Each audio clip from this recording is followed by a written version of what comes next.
Assalamualaikum warahmatullahi wabarakatuh. Penyoal yang bertanya, hadis sahih seperti disertakan menerangkan cara Nabi berwuduk usap ke seluruh kepala hanya sekali sahaja. Tetapi ramai yang beramal berdasarkan kitab perukunan atau sukatan pelajaran agama hanya sapu di hadapan kepala 3 kali.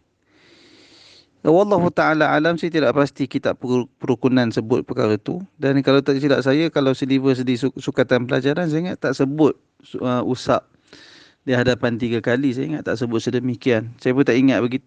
Saya tak ingatlah bagaimana. Cuma kita kena pastikan terlebih dahulu apakah kitab perukunan sebut sedemikian ataupun kitab perukunan dan sukatan pelajaran hanya menyebut jumlah kawasan minimum. Kita hanya menyebut kawasan minimum. Jadi saya tak pasti, berarti kita kena pastikan terlebih dahulu. Saya merasakan mustahil kitab perukunan dan sukatan pelajaran sebut seperti amalan masyarakat. Kalau berlaku kesilapan bukan disebabkan kitab perukunan dan sukatan pelajaran, tetapi kesilapan itu pada pemahaman masyarakat. Itu yang berlaku. Dan bila berlaku kesilapan itu pada kita, maka kita tegur, kita nasihat dengan cara yang baik. Itu cara sebenarnya. Itu cara sunnah Nabi sallallahu alaihi wasallam. Kemudian penyoal berkata, gambar-gambar sapu kepala dalam buku perukunan, buku teks pendidikan agama dahulu dan kini ialah gambar sapu tangan di dahi. Tidak ada gambar seperti saya sertakan. Gambar yang disertakan hadis riwayat Abdullah ibn Amr tentang sifat wudu. Dia berkata, summa masaha sallallahu alaihi wasallam bi ra'sihi wa adkhala isba'aihi as-sabbahataini fi udhunayhi wa masaha bi ibhamaihi ala zahiri udhunayhi wa bis-sabbahataini batina udhunayhi. Kemudian baginda sallallahu alaihi wasallam mengusap kepala baginda dan memasukkan kedua jari telunjuk baginda ke kedua telinga baginda, kemudian mengusap bahagian luar kedua telinga baginda dengan kedua ibu jari dan mengusap bahagian dalam telinganya dengan kedua jari telunjuknya. Dalam riwayat Ibn Abbas, tak apa hadis ni, tak apa terjemahan hadis sahaja. Cumanya penyoal kata,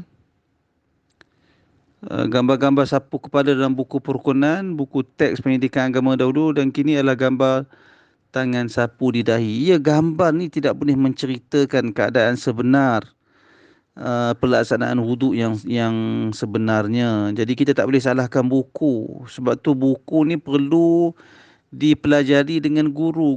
Peranan guru lah untuk menerangkan cara sebenarnya. Peranan guru yang penting sebenarnya. Tidak ada gambar seperti saya sertakan. Boleh diterangkan cara wuduk seperti dalam hadis, banyak tidak boleh. Tapi dengan alasan kita buat lama dah, takkan salah. Ulama yang ajar, ulama pewaris Nabi, mustahil salah. Ini perkara-perkara ni perkara kita menghadapi orang ramai lah. Yang penting kalau mereka sapu, dia sapu di hadapan kepala tu, sah wuduk tersebut. Cuma sapu keseluruhan itu yang terbaik sekali. Cara yang paling sempurna adalah sapu keseluruhan kepala. Akan tetapi kalau dia sapu sebahagian, wuduk dia sah. Kerana itu, bila kita tahu perkara ni, maka kita menghadapi masyarakat yang seumpama ini dengan cara menasihati mereka dan tanpa jemu menasihati mereka. Barangkali sekali kita cakap mereka tak nak dengar, kali kedua mereka tak nak dengar, teruskan bercakap. Cakap pula pada orang lain, insya-Allah sedikit-sedikit dalam 10 orang kita bagi tahu, kalau bukan semua tak, kalau mereka tak nak terima, sekurang-kurangnya seorang atau dua boleh terima apa yang kita cakap.